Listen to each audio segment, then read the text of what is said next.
Алчо богаташа. Българска приказка. Живял някога голям богаташ. Как му било името, не се помнило, че всички му викали Алчо, задето бил много алчен. Съкровищницата му пръщяла от злато и имане, а той ходил с скъсани цървули. Веднъж Алчо сънувал чуден сън. Явил се при него един бълбрат старец и му рекал: „Абре, Алчо, какво още чакаш, ще не тръгнеш за златната земя? Там златото е като пясък, а пък планините са само от скъпоценни камъни и всичко без пари. Върви си на граби, колкото ти душа сака.“ Щом се събудил Алчо, почнал да се ядосва.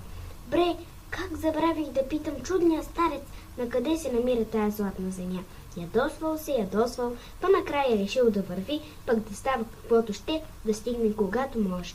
И подбрал той двете си магарета, едното да язди, а другото да натовари с имане и тръгнал. Вървял и все разпитвал за златната земя. Малко ли, много ли вървял, най-сетне стигнал до една голяма река, 10 пъти по-голяма от Марица. На брега се гледал един лодкар.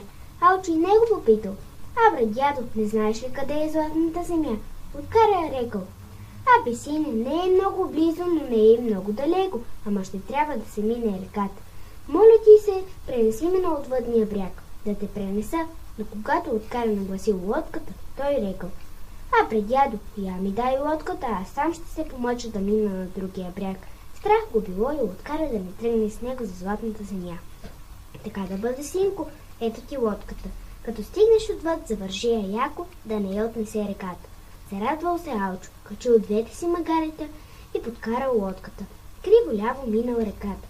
Оттам се отправил за златната земя. Вървял, стигнал.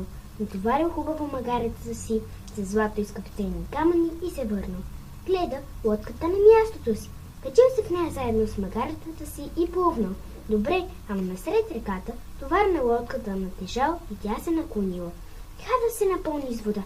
Бре, какво да прави богаташ? Ще потъне. Загледал лодкаря на другия бряг и почнал да вика за помощ.